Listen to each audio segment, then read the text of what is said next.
So when I was a kid, I was obsessed with the concept of superpowers. Specifically, I was obsessed with any concept of being able to travel back in time to fix your mistakes. I would daydream and think about how nice would it be if I knew exactly what to say at exactly the right time. You could have that perfect comeback for that friend that burned you. Or you could go back to a test you failed, change all the answers, and get a perfect score. You could fix literally every social and physical mistake you've ever made, and life would be perfect. But of course, superpowers aren't real. These movies are just fantasies to appeal to that side of us that wants to dream that they can be different. But the hard truth I had to learn was that everything in life has to be earned. The ability to be able to say the right things at the right time only comes from repeated trial and error and painful failure. So why am I telling you all this? I think books are the greatest life hack we all ignore. So if you're like me, growing up in school, you tried to avoid reading as much as possible. You pretended to read during those mandatory reading periods, or you played games underneath your desk. You read Spark Notes or online summaries before English quizzes, and you scraped by in English without ever really getting it. And you held up "I don't read" as like a badge of honor. Well,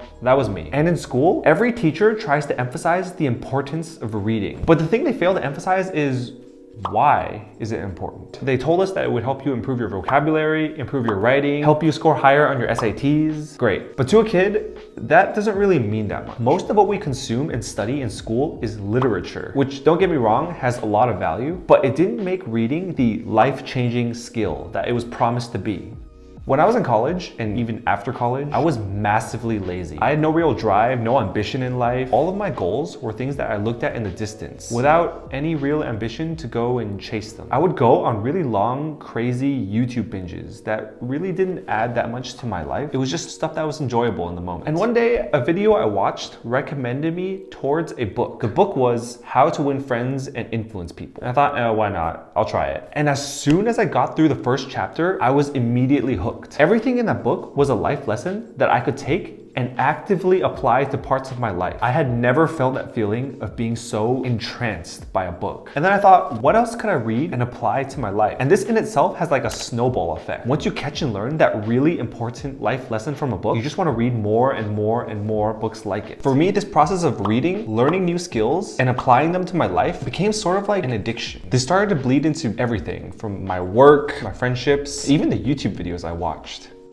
So why is reading a superpower then? Well, when I was younger, and even now really, I always wanted a mentor, someone who was older than you and just knew more things in their life so they could pass down their lessons to you and who could guide you through life. Things like how to make friends, how to do well in school, how to get into college, how to prepare for college, how to get a job after college, how to negotiate your salary. So some people are massively lucky growing up and they might have siblings, family, tutors, really mature friends, etc. that actually mentor you and give you all the advice you need. Or maybe you learn to seek out your own mentors from a young age. But if you never had any of that, no one is going to be your mentor without you asking. No one is going to give you unsolicited advice. Because why would they? They don't know you, and would you even take the advice of a random stranger? So you have to figure it out all by yourself, pretty much. So reading is a superpower because you can take all the learnings and insights from the most accomplished people in history and apply them directly to your life. Legitimately, people who have read tons and tons of books have a huge unfair advantage just because of how much more accumulated knowledge they have. So back to the mentor thing. Imagine having a one-on-one mentorship session with some of the most accomplished people of your time, where they tell you their life lessons, their mistakes, their secrets, their mindsets, their stories. Imagine how much knowledge you would get even after just a month of these sessions. That's literally what my experience has been with reading. It serves as almost like my mentor. And you might say, well, I can just read a summary and get the exact same concept in 1% of the time. Let's put this into perspective. The average movie is going to have around 9,000 words. The average book will have between 60,000 and 100,000 words. There are countless lessons in the folds of those books that just cannot be translated into any other medium. And the sheer quantity of knowledge means that everyone is going to take their own life lesson away from these books. And with modern platforms and with the internet, we know exactly what the terrible books are and where the good ones are. And if you don't believe me about this, just take a look at what any of the top CEOs CEOs or influential people in the world say about reading. A good chunk of them have come out and said that reading has played a pivotal role in getting them to where they are. And even the busiest of people can read like 50 books a year just by reading 30 or 40 minutes before bed. So if you watched till the end, I'm gonna list out all the books I've been reading over the past year. And I share them pretty actively on my Instagram stories once I'm done with them. I think the older I get, the more I realize, hey, I probably should have listened to my teachers.